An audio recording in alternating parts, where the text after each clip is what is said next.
The time, 0247. The date, November 13th, 2025.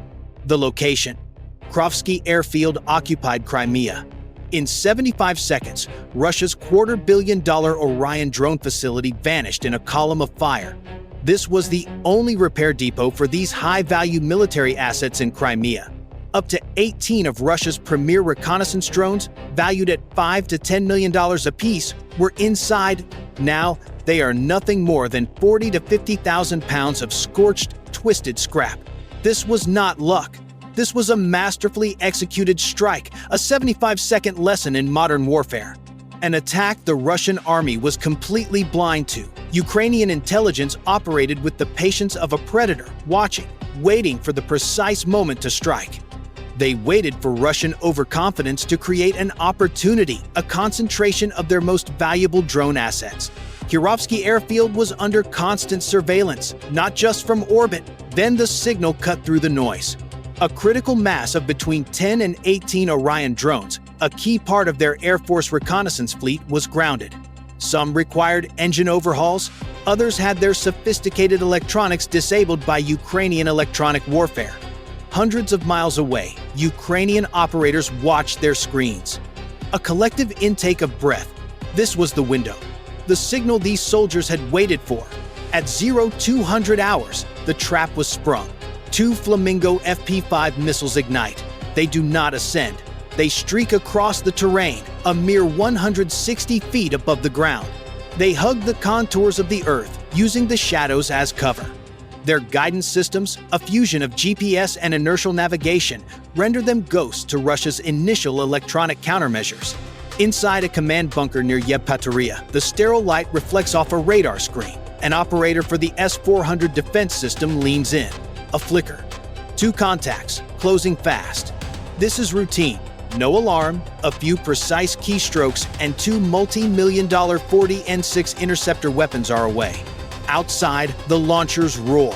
On screen, 2 friendly icons accelerate towards the targets at Mach 14. The crew settles back in their chairs. Mission accomplished. Problem solved. They were wrong. The interceptors tear through empty sky. Russia's first layer of defense is shattered. In a command center in Kyiv, a calm voice cuts through the tension over the comms. Phase 1 complete. Send the bars. The problem lies with Russia's other titan, the S-500. A powerful piece of defense technology, but with a fatal flaw. It is designed to watch the stars, to track ballistic missiles in space. It's a skyscraper blind to movement on the street below. Anything under 500 feet simply disappears into its radar shadow. And while the S-400 can see low, its computers suffer a 3-second processing lag when acquiring small, fast-moving targets. In the Yevpatoria bunker, 3 seconds is an eternity in this war. Doubt flickers across the operator's face. The intercept vectors are off, for modern weapons closing at thousands of miles per hour. 3 seconds is a catastrophic failure. The 40 N6 interceptors scream past their targets, finding only empty air. In that moment, Russia's multi-billion-dollar air defense network failed. A military news update was about to be written. Back in the Ukrainian command post, a new crisis. A 15-mile-per-hour crosswind has pushed the missiles 3 degrees off course. A heart-stopping moment. The margin for error is 0. But these troops are not just technicians. This is war analysis in real time. With calm focus, a manual correction is transmitted via fiber optic link, guiding the warhead back on its lethal trajectory. The first Flamingo impacts the S-400's 92 N6E gravestone engagement radar, 30 miles west of the primary target. In the Russian bunker, the confident glow of the console is replaced by a snowstorm of static, then utter blackness. The warhead vaporizes the radar. The second missile strikes a critical support node for the S-500. The system is now blind. Silence descends on the bunker. Their impenetrable shield has vanished. A 50-mile-wide corridor in their defense systems is now open. Through that gap, the main attack force now pours, leading the charge, the BARS drone missile. This is no lumbering bomber. It's a predator, built for speed, screaming in at 500 miles per hour, just 200 feet off the deck. With the S-400 and S-500 systems blind and reeling, Russia's defense network is in chaos. But they were not yet defenseless. The second layer of defense activates. An electronic warfare system mounted on a truck hums to life in a forgotten field. The crew of a Podunok 2 electronic warfare system receives the alert. Their mission?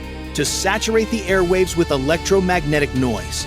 No drone could penetrate their signal kill zone. They throw the switches, a powerful wave of jamming energy floods the sector.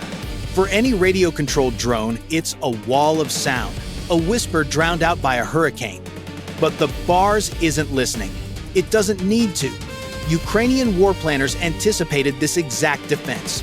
The BARS is flying on its own, a fire-and-forget weapon, navigating by internal GPS and the unjammable laws of physics. The Russian EW crew watches their screens. Confident their wall of static is impenetrable, they have no idea their target is a ghost, completely immune to their electronic screaming. The final seconds tick down. Through the drone's own camera, the Podunok 2 truck swells to fill the screen.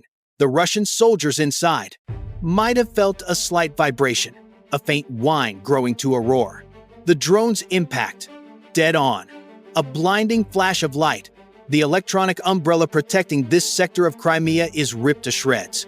For the next crucial 90 seconds, Russian defense is not just blind, it's mute. And through that silence, the real storm is about to break. 10 FPV drones, like angry hornets, pour through the gap. This isn't high-tech military hardware. We're talking about $1,000 weapons, with explosives strapped to them, flying in 5 separate pairs, buzzing in below 130 feet. They close on the last line of defense. At the airfield, 1 remaining Panzer S-1 and 2 Tor M2 systems. This is the moment of truth for modern warfare. Inside the command vehicles, Russian operators are laser-focused. This is their turf. The radar glows, targets acquired. The Tor M2 commander barks, "Engage!" The first 2 missiles leap from their launchers with a violent hiss. The first pair of drones vanish from the sky. Silent, instantaneous flashes of light. A clean kill. The second Tor system fires, and 2 more drones are obliterated. 4 down. The defense systems are working perfectly. Now, it's the Panzer's turn. Its radar locks onto the next pair. 2 more missiles fly. 2 more drones are vaporized. 6 down. A flicker of pride in the Panzer's cabin. This seems easy, but then the last 4 drones do something the computer wasn't expecting. They split up, approaching from 4 completely different angles. The Panzer's automated system begins to choke. The synthetic voice in the operator's headset barks warnings. Target saturation! Target saturation! There are too many threats for the missile system to handle at once. Switching to manual guns. Guns! Guns! The commander screams. The air is split by the terrifying boom of the Panzer's twin, 30mm cannons. A fire hose of high-explosive shells erupts, turning the air into a wall of flying steel. A 7th drone flies straight into the barrage. It is simply erased from existence. An 8th tries to jink, but a shell clips its wing, sending it cartwheeling into the dirt. 8 down. A heroic, desperate defense. From the Ukrainian side, it's a different kind of hell in this global conflict. The 2 remaining FPV operators are flying through a hurricane of their own making. Their screens are a blizzard of static and shaking cameras. Explosions buffet their tiny drones. Tracers, like furious red fireflies, zip past their view. They hear the explosions of their comrades through the data link. They know they are flying into the jaws of death, but these troops have a job to do. One operator sees the Panzer's cannons focused on the last of his wingmen. In that split second, he dives, using the smoke and chaos as cover. The Russian gunner, his eyes glued to his thermal sights, never even sees him coming. The first surviving drone slams directly into the Panzer's delicate radar array. The screen inside the cabin doesn't just go dark, it shatters. The electronic eyes of the entire defense technology are gone. Before the crew can process the attack, the second drone screams in from the flank. It tears through 2 of the Panzer's launch tubes in a shower of shrapnel. The airfield's primary defense system is now not just blind, but disarmed. The gunner sits in the sudden, ringing silence. His screen is dead. The controls are useless in his hands. His multi-million-dollar weapon, a key piece of defense technology, is now a monument of twisted steel. The gate to the base is no longer just open. It's been blown off its hinges. And now, the true threat makes its approach. In the command vehicle of the last operational Tor M2 system, the troops experience a new level of dread. They are the final line of defense. The entire base, a $250 million military investment, now rests on their shoulders. A new contact cuts through the smoke on their radar screen. It's larger than the FPVs, slower. An FP2 heavy drone, holding steady at 80 feet. There is no time to hesitate. A clean lock. The operator's thumb slams the fire button. Missile away! The desperate cry echoes in the headset. A single 9 M331 missile leaps from the launcher. A silver streak against the black sky. Its tracking is perfect. A textbook intercept. The missile connects with the drone 1.5 miles out. The FP2 explodes in a brilliant, satisfying fireball. For one fleeting second inside that Tor M2 cabin, there is relief. A cheer goes up. They believe they've stopped the attack. They have no idea they just sealed their own fate. This was never an attack drone. This was a Judas goat. Its sole purpose was to be destroyed at that exact coordinate. This explosion wasn't the attack. It was the start of a new phase of warfare. The fireball blossoms into an immense, dense cloud of black smoke and shredded metal, 500 feet wide. It hangs in the air, a shroud. The Tor M2's optical cameras are now blind, staring into an impenetrable wall of soot. Their radar screen dissolves into a blizzard of false signals. The cloud of metal fragments scatters their radar beams into a million directions. The soldiers have been baited into creating their own smokescreen. Perfectly placed, using their own multi-million-dollar missile to do it. And through that darkness, the real killers emerge. The second FP2. Its fiber optic link provides a crystal-clear view as it dives low, using the smoke as a curtain. It snakes around the southern edge. Hugging the ground, it is completely invisible to the blinded Tor crew. It approaches the main hangar from a shallow 18-degree angle, a vector the defenders never anticipated. The drone's camera locks onto the thin, 0.4-inch steel of the hangar roof. At 100 miles per hour, it punches through as if it were paper. Inside, the 231-pound warhead detonates. It is a Monroe effect charge, focusing the entire blast into a single cohesive jet. A jet of molten copper and superheated plasma, moving at over 15,000 feet per second.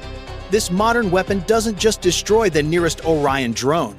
It slices through it, and the one behind it, and the one after that, igniting fuel, batteries, and sensitive electronics in a catastrophic chain reaction. The Orions are being incinerated where they stand. The Tor crew stares in horror as the hangar roof spews fire. The third and final FP2 executes its masterstroke, swinging wide around the chaos, completely unopposed.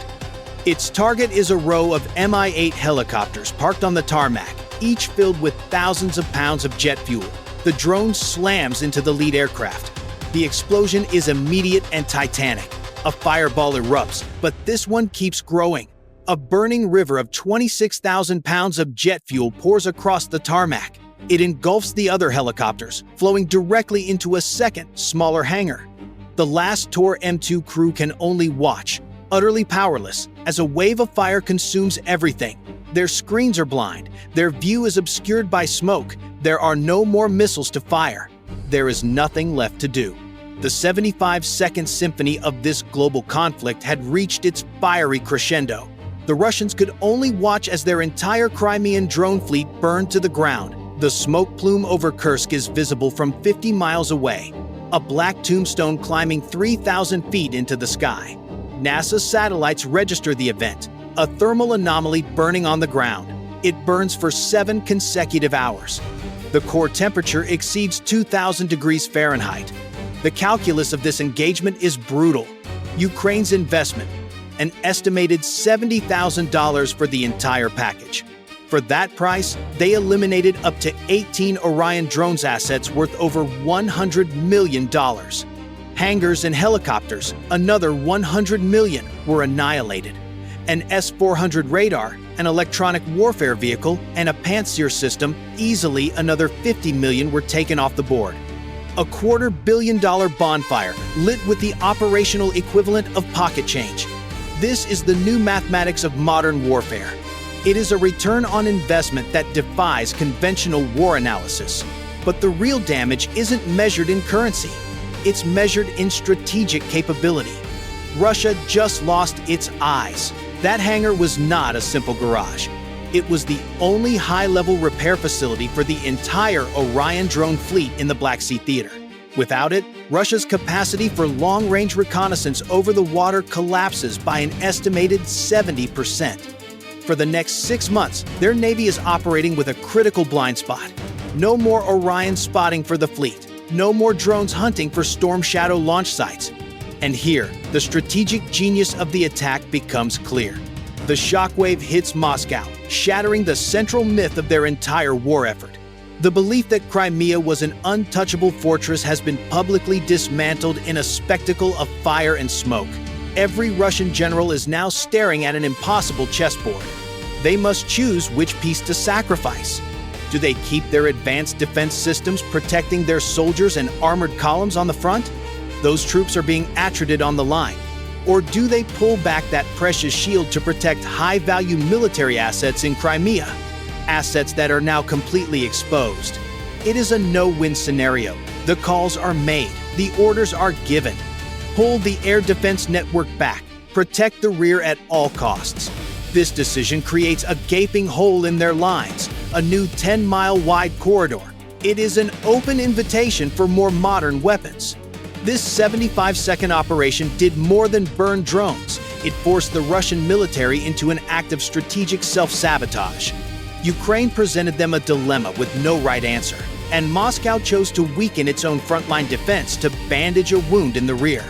A wound that Kyiv just proved it can reopen at any time.